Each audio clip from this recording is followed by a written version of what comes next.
Zee TV news కి స్వాగతం. నా పేరు రమాకాంత్ రెడ్డి. ముందుగా ముఖ్యాంశాలు చూద్దాం. బర్డ్ ఫ్లూ వ్యాధిపై మంత్రి అచ్చెన్నాయుడు స్పష్టత. వ్యాధి సోకిన 5 ఫాముల్లో కన్లింగ్ చేపట్టిన వెల్లడి.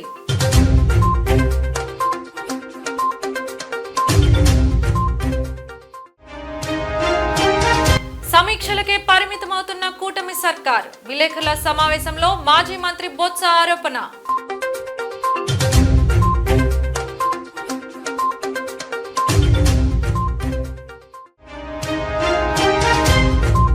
విద్యకు దూరం అవుతున్న పార్వతీపురం మన్యం గిరిజన విద్యార్థులు. స్కూళ్ల మెర్జింగ్ తో తప్పని కష్టాలు.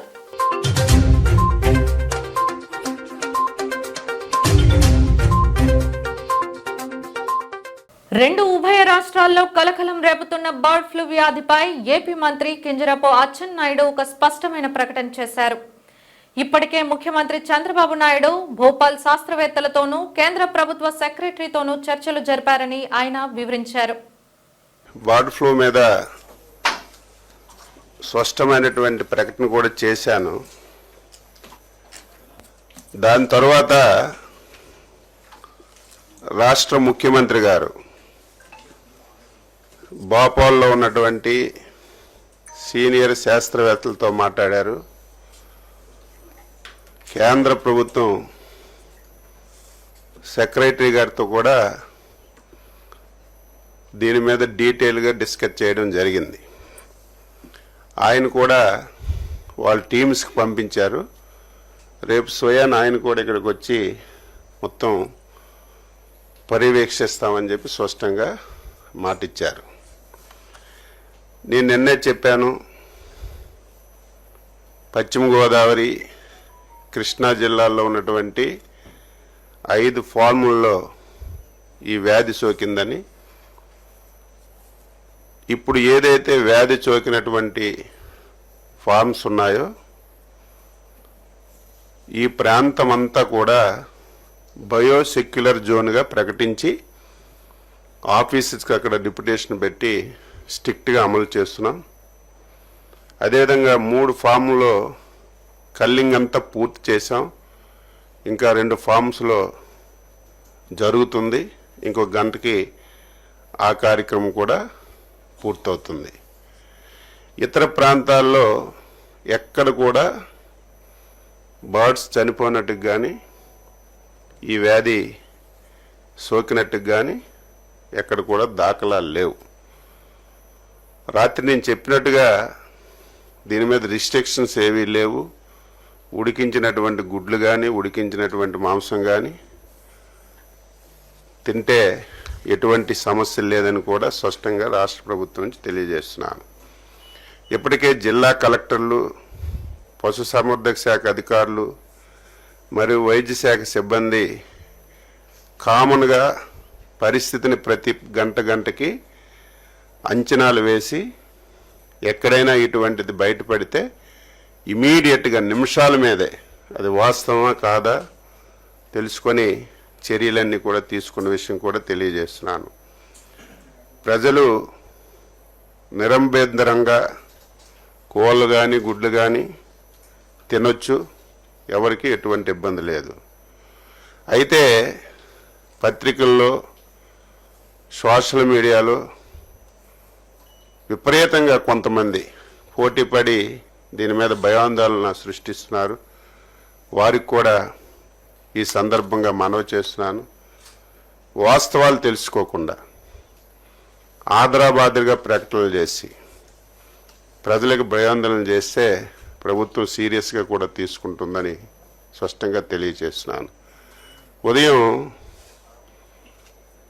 బర్డ్ ఫ్లూ అనేది ఉంగుటూరు నియోజకవర్గంలో ఒక వ్యక్తికి సోకిందని సాక్షిలో స్క్రోలింగ్ వేశారు. ఇమీడియట్గా మా సెక్రటరీ హెల్త్, జిల్లా కలెక్టర్ అందరూ అప్రమత్తమయ్యే అక్కడికి వెళ్ళేసరికి అది రాంగ్ న్యూస్. దీనివల్ల చాలామంది పబ్లిక్ భయపడుతున్నారు. దయ ఉంచి ఇది చాలా సీరియస్ ఇష్యూ.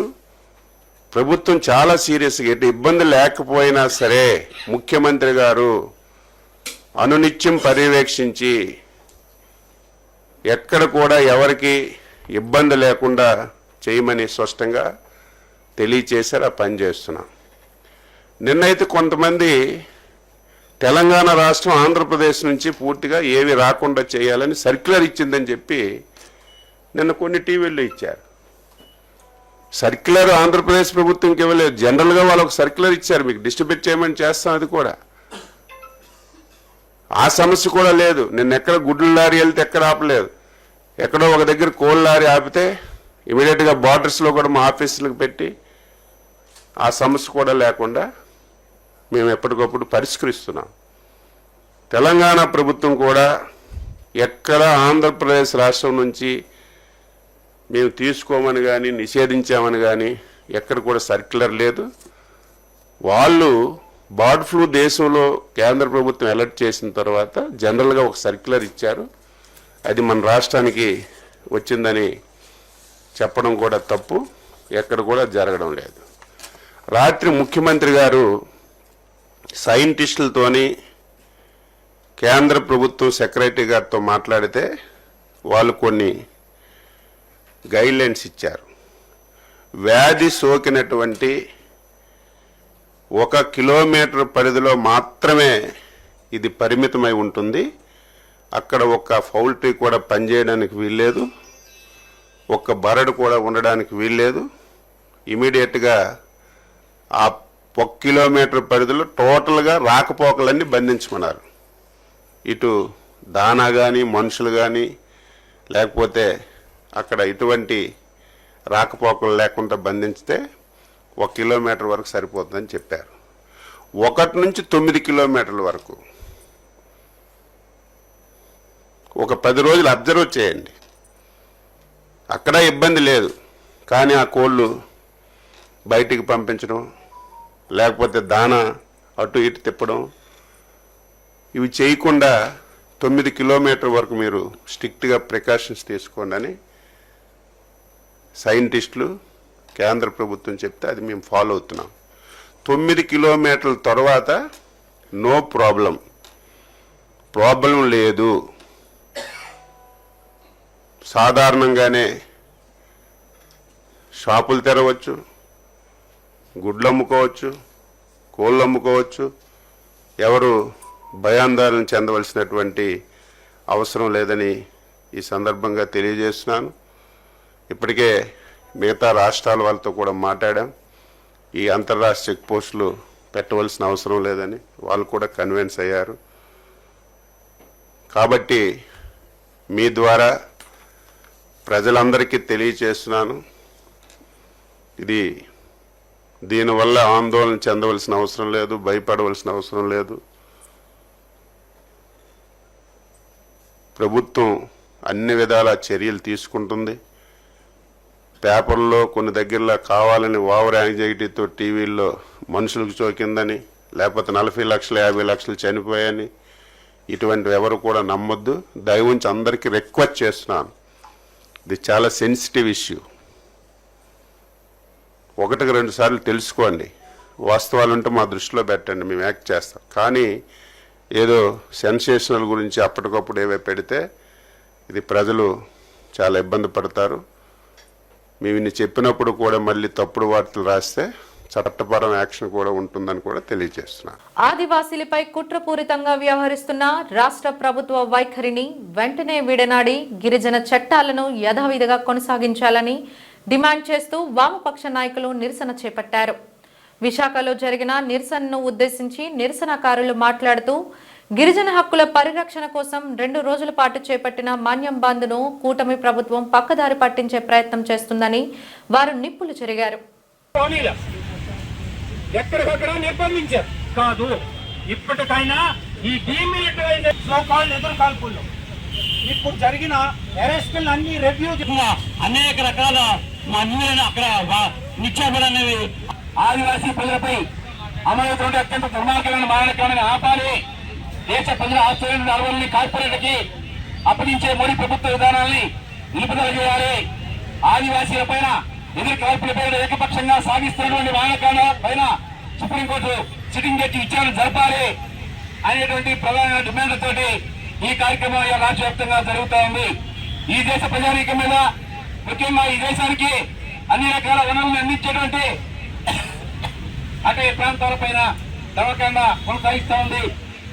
అడవుల్లో నిక్షిప్తమైనటువంటి సాయ సంపదలు, ఖరీఫ్ సంపదలను కార్పొరేట్ సెక్టర్ కట్టుబెట్టేటువంటి స్పష్టమైన లక్ష్యంతోనే, ఉద్దేశంతోనే ఇలా మావోయిస్టుల పేరుతో ఆదివాసీల పైన ఈ హత్యాకాండ కొనసాగిస్తా ఉంది.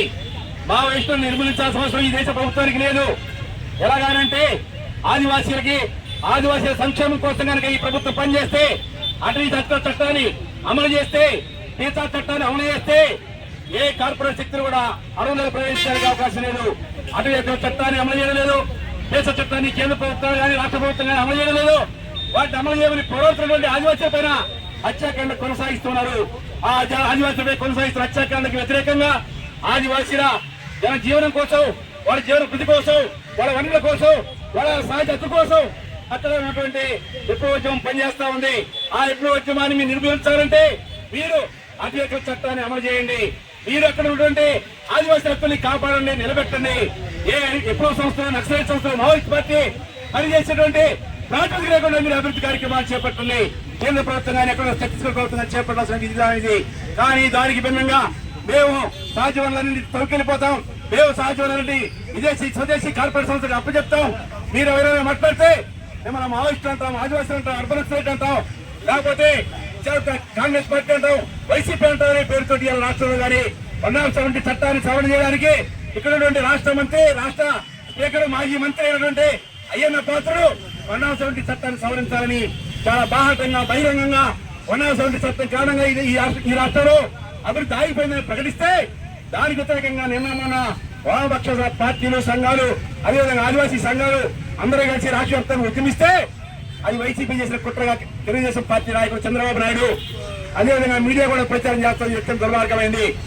అయ్యన్న పాత్ర చేసిన ప్రకటన వ్యతిరేకంగా 170 చట్టం రక్షణకై 2 రోజుల పాటు రాష్ట్ర వ్యాప్తంగా పెద్ద ఎత్తున ఆదివాసీలు ఉద్యమిస్తే దాన్ని కూడా పక్క తరపచ్చడానికి అది వైసీపీ కుట్రగా ప్రకటించారు. కానీ అయ్యన్న పాత్ర చేసిన ప్రకటనని తప్పని చంద్రబాబు నాయుడు గారి, తెలుగుదేశం పార్టీ అధ్యక్షుడు గారి, వాళ్ళకి చెందినటువంటి ఏ ఒక్కరు కూడా, కూటమి ప్రభుత్వం గాని, కూటమి నాయకులు గాని ఏ ఒక్కరు కూడా స్పీకర్ అయ్యన్న పాత్ర యొక్క వైఖరిని ఖండించలేదు. అంటే ఈ దేశంలో ఉన్నటువంటి పాలకులందరూ కూడా అటవీ ప్రాంతాలని కార్పొరేట్ శక్తులకు కట్టబెట్టేటువంటి నేపథ్యంలోనే ఈ అటవీ ప్రాంతాల ఉద్యమాలు ముందుకు వచ్చే చారిత్రక వాస్తవాన్ని ఖచ్చితంగా గుర్తించాల్సిన అవసరం ఉంది. అలాగే ఈ రోజున పోర్టులు, ఎయిర్పోర్ట్లు అన్ని తారాతత్వం చేశాడు. అడవిలో ఉన్నటువంటి అడవి భూములు, కొండలు, కోనలు అన్నీ కూడా అదానీపరం చేయడం కోసం ఈరోజు మోడీ కంకణం కట్టుకున్నాడు. ఒరిస్సాలో ఉన్నటువంటి సూలికొండ మొత్తం కొండంతా కూడా బాక్సైడ్తో, నిక్షేపాలతో నిండి ఉంది. ఆ కొండని అదానికి ఇవ్వడం కోసం, పూర్తిగా దాన్ని నిర్మూలన చేయడం కోసం ఈరోజు అక్కడ ఆటంకంగా ఉన్నటువంటి ప్రజలందరినీ కూడా మావోయిస్టులని పేరు చెప్పి వాళ్ళ మీద దాడి చేసి వాళ్ళు ఎన్నో సార్లు ఆ రకంగా వాళ్ళకి అడ్డు లేకుండా చేయడం కోసం ఈరోజు పూనుకున్నాడు. 2,60,000 కోట్ల రూపాయలు విలువైనటువంటి ఈ బాక్సైడ్ గనుల్ని ఈరోజు ఆదానికి దారాదత్తం చేయడం కోసం ఒక ప్రముఖాన్ని నిర్మించడం జరిగింది. ఆ రకంగా వానికి రావడం కోసం ఆ కొండెక్కాలంటే 4-5 గంటలు కూడా పడుతుంది. బాగా ఆరోగ్యంగా ఉన్నటువంటి వ్యక్తులు ఆ రకంగా ఆదాని తాలూకా మనుషులు వెళ్ళడం కోసం ఆ కష్టమని అక్కడ హెలిప్యాడ్ కూడా ఏర్పాటు చేసి ఆ రకంగా ఆదానికి అనుకూలంగా ఉండడం కోసం అక్కడ ఉన్నటువంటి మోడీ ప్రభుత్వం, రాష్ట్ర ప్రభుత్వాలు లక్ష్యంగా చేస్తున్నాయి. గత కొద్ది రోజులుగా రాష్ట్రంలో జరుగుతున్న పరిణామాలు ఎవరికీ అర్థం కాకుండా ఉన్నాయని, సమీక్షలకే పరిమితమవుతున్న కూటమి ప్రభుత్వం హామీలను, సమీక్షల సారాంశాన్ని ఆచరణలో పెట్టేందుకు మాత్రం ముందుకు రాలేదని మాజీ మంత్రి బొత్స సత్యనారాయణ తీవ్ర విమర్శలు చేశారు. విశాఖలో జరిగిన మీడియా సమావేశంలో ఆయన మాట్లాడారు. సమయం కేటాయించట్లేదు,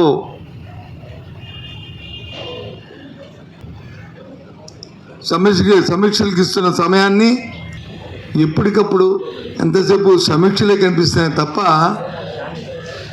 ఫలితాలు కనిపించట్లే. వాళ్ళు మాట్లాడడం, పత్రికల్లో వచ్చి పెద్ద బ్యానర్ల ఐటెంలో రాయడం, టీవీలో చూపెట్టడం, ప్రజలు వచ్చి అవి చూడడం, దాంతోనే సరిపోతుంది. కానీ క్షేత్రస్థాయిలో జరుగుతున్న కార్యక్రమాలు ఉన్నాయి, అవసరాలు ఏమున్నాయో వాటి మీద మాత్రం దృష్టి పెట్టట్లే. ఓ పక్క వచ్చి ధరలు వచ్చి ఆకాశం కండిపోతున్నాయి, ఓ పక్క వచ్చి ప్రభుత్వం వచ్చి సమీక్షలు చేస్తూ చెప్తున్న మాటలు వచ్చి మాటలుగా మిగిలిపోతున్నాయి. ప్రజల మీద వచ్చి భారం పడుతూ వారి మీద పన్నుల రూపాయన వేసేస్తున్నారు. విద్యుత్ శక్తి రాజ్య ఛార్జీలు పెరిగిపోతున్నాయి. ఓ పక్క అప్పుడే ఇంకా ఎండాకాలం రాలేదు కానీ పవర్ కట్లు స్టార్ట్ అయిపోయాయి. ఏదైతే ఇంకో పక్క వచ్చి గత ప్రభుత్వంలో అన్యాయాలు జరిగిపోయేవి అని వాటి మీద ఎంక్వైరీ కమిటీలు వేస్తున్నారు. మళ్ళీ ఆ రిపోర్టులో వచ్చి అప్పుడున్న అధికారంలో ఉన్న ఆ అధికారులు వచ్చి వాళ్ళే తప్పుడు రిపోర్ట్ ఇచ్చేస్తున్నారని చెప్పి వాళ్ళే చెప్తున్నారు. నాకు అర్థమవట్లే అసలు ఏమి ఆలోచన చేస్తున్నారో, ఏమి జరుగుతుందో, రాష్ట్రంలో ఏం కార్యక్రమాలు జరుగుతున్నాయో అర్థం అవ్వట్లేదు. ఇవాళ ఉదయం కూడా చూసాం. మళ్ళీ అవసరమైతే మళ్ళీ రిపోర్టులు తెప్పిస్తాం, మళ్ళీ చేస్తాం. ఫ్రీ బోర్డింగ్ అన్నారు. ఓ అక్రమాలు జరిగిపోయి విశాఖపట్నంలోను, విజయనగరంలోను, శ్రీకాకుళంలోను, రాష్ట్రంలో అన్ని చోట్ల ఎన్నో అక్రమాలు జరిగిపోయి వేలాది ఎకరాలు వచ్చి ఫ్రీ బోర్డ్ చేశారు. అవన్నీ ఆపుతాము అన్నారు. ఎక్కడ ఏం జరిగింది గత 9 నెలలు బట్టి చెప్పండి. ఇకపోతే విద్యారంగం మీద ఒకరోజు వచ్చి 13 లక్షల మంది పిల్లలు తగ్గిపోయారు, ఒకరోజు వచ్చి 5 లక్షల మంది తగ్గిపోయారు, ఒకరోజు వచ్చి స్కూళ్ళు మూసేశారు అని చెప్పారు. నిన్న వచ్చి ఈ ప్రభుత్వం వచ్చి తీసుకున్న విధానం వల్ల స్కూళ్ళు మూసేస్తారని ఒక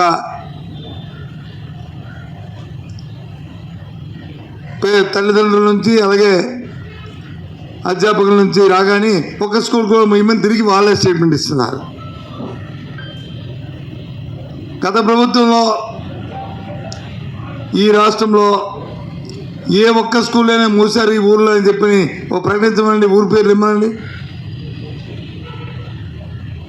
లే అది చెప్పే ధైర్యం చేయరు, ఎందుకంటే లేదు కాబట్టి. ప్రభుత్వం మారిన ప్రభుత్వాలు వాళ్ళ విధానాలు ఉంటాయి.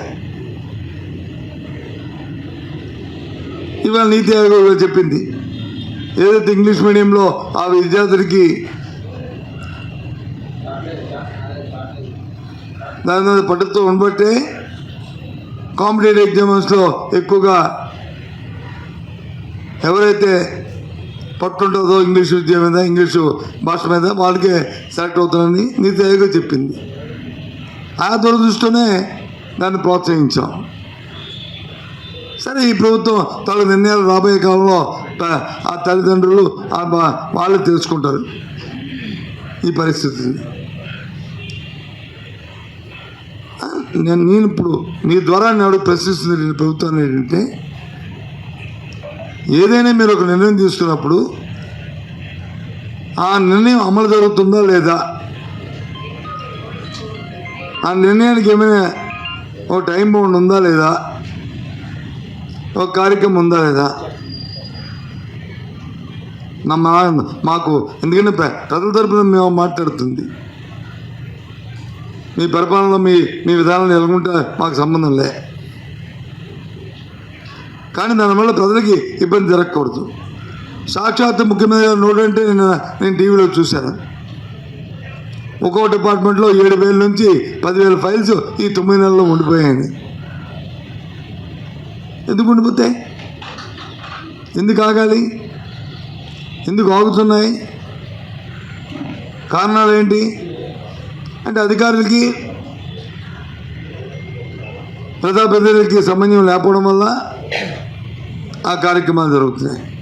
ప్రభుత్వ సంస్థల్లో జరుగుతున్న అక్రమాలను ఆపాలంటే అక్రమాలు చేస్తున్న వారి ఆస్తులను ప్రభుత్వమే జప్తు చేయాలని డిమాండ్ చేస్తూ సంఘమిత్ర సూరిబాబు ఆధ్వర్యంలో ఈరోజు జీవీఎంసీ గాంధీ విగ్రహం వద్ద అవగాహన ఉద్యమం ప్రారంభమైంది. ఈ సందర్భంగా 11 ఉద్యమాలలో ఇది 5వ ఉద్యమం అని, ఈ రోజు నుండి 3 రోజుల పాటు ఈ ఉద్యమం కొనసాగుతుందని సంఘమిత్ర సూరిబాబు తెలిపారు. ప్రభుత్వ ఆస్తులను ప్రజలు, ఉద్యోగులు కాపాడుకోవాలని, అటువంటప్పుడే ఈ సమాజం అభివృద్ధిలోకి ప్రభుత్వాలు మనుగడ గొప్పగా ఉంటుందని తెలియజేశారు. ఈ కార్యక్రమంలో బ్రహ్మకుమారి శ్రమక్క, ప్రజాగాయకుడు మస్జిద్ దేవిశ్రీ, యువసేన హరిప్రసాద్, సంఘమిత్ర సేనా సైన్యం తులసిరావు, వెంకటేష్, రోహిత్, కనక మహాలక్ష్మి, దుర్గా, ఆశ, లక్ష్మి తదితరులు పాల్గొన్నారు. చైతన్యం కలగడానికి పలు రకాల మెసేజ్లతో అవగాహన కలిగిస్తున్నాను. ఇది కాకుండా ఈ రాబోయే తరాలు మంచిగా ఉండాలని 11 రకాల ఉద్యమాలు మొదలుపెట్టాము. ఈ ఉద్యమాల తాలూకా 11 రకరకాల ఉద్యమాలు ప్రజల చైతన్యం కలిగించడానికి. ఇందులో మెయిన్ సారాంశం ఏంటంటే ఇవాళ ప్రభుత్వ సంస్థల ప్రైవేటీకరణ. ప్రభుత్వ సంస్థల ప్రైవేటీకరణ ఎందుకు అవుతుంది? ఏదైనా ప్రైవేటీకరణ చేయాలంటే లాస్ వస్తేనే, ఇబ్బంది పడితేనే దాన్ని ఏ ప్రభుత్వమైనా ప్రైవేటీకరణ చేద్దాము, దాని మీద బడ్జెట్ పడుతుంది ప్రభుత్వమైనా అని ఆలోచిస్తారు.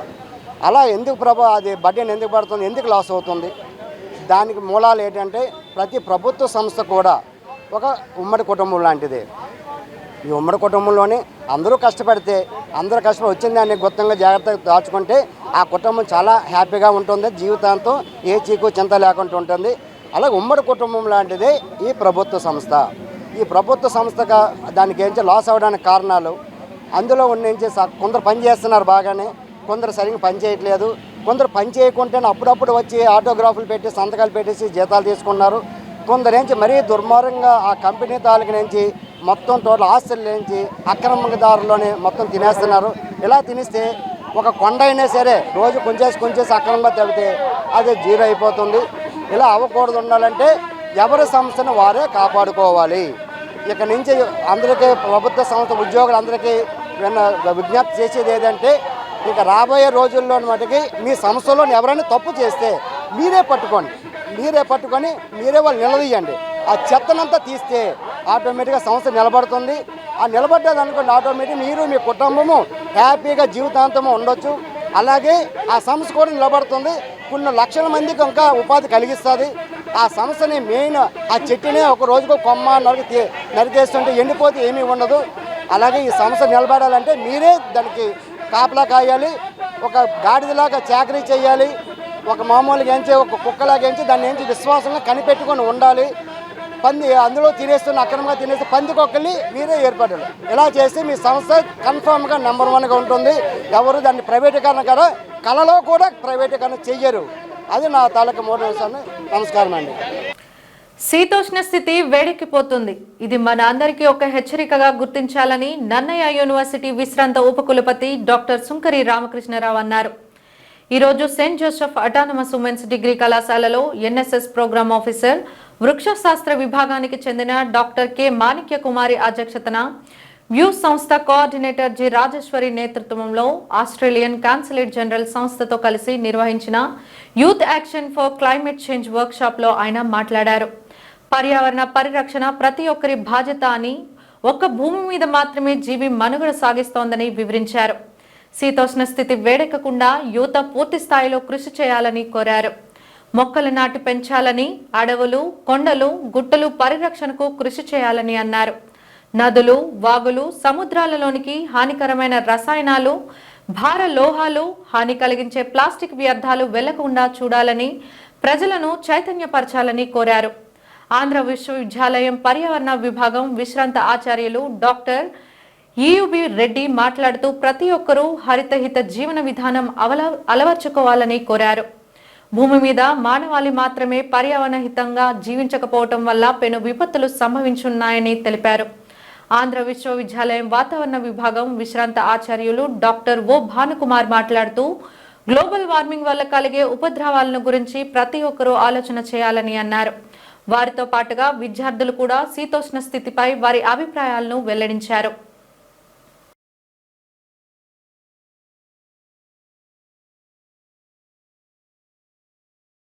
విద్య కోసం సుదూర ప్రాంతాలకు వెళ్లి చదువుకోవాల్సిన పరిస్థితి ఆ గిరిజనులది. అలా వెళ్లలేని వారు చదువుకు దూరం అవుతున్నారు. ఉన్న పాఠశాలలను మూసి వేరే ప్రాంతాల్లో ఉన్న పాఠశాలల్లోకి వాటిని కలిపేయడంతో గిరిజన విద్యార్థులకు ఈ కష్టాలు తలెత్తాయంటూ వారు ఆవేదన వ్యక్తం చేస్తున్నారు. పార్వతీపురం మన్యం జిల్లా గుమ్మలక్ష్మీపురం మండలం బొద్దిడి గ్రామంలో విద్యార్థుల చదువులకు దూరం అవుతున్నారు. ఇక్కడున్న ఎయిడెడ్ పాఠశాలలను మూసివేసి 5 కిలోమీటర్ల దూరంలో పెద్ద ఖర్జ పాఠశాలలో మెర్జ్ చేశారు. బుద్దిడి గ్రామం నుండి చదువుకోవడానికి పెద్ద ఖర్చు వెళ్లేందుకు ఈ ప్రాంత విద్యార్థులు ఆసక్తి చూపడం లేదు. దీంతో వారి చదువులు ఆటకెక్కుతున్నాయి. తమకు విద్యను దూరం చేయకుండా చేరువ చేయాలని విద్యార్థులు తల్లిదండ్రులు కోరుతున్నారు.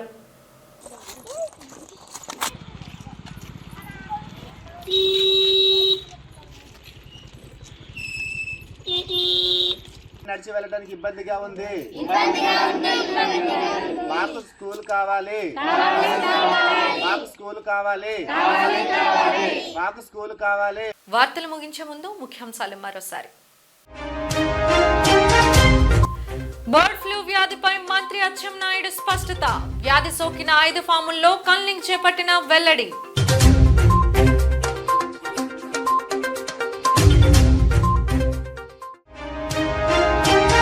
సమీక్షలకే పరిమితమవుతున్న కూటమి సర్కార్. విలేకరుల సమావేశంలో మాజీ మంత్రి బొత్స ఆరోపణ.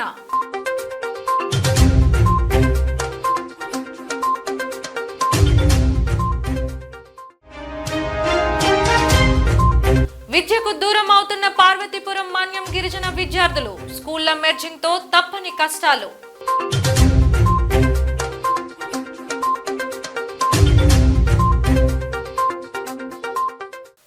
జీటీవీ న్యూస్ ఇంతటితో సమాప్తం. నమస్కారం.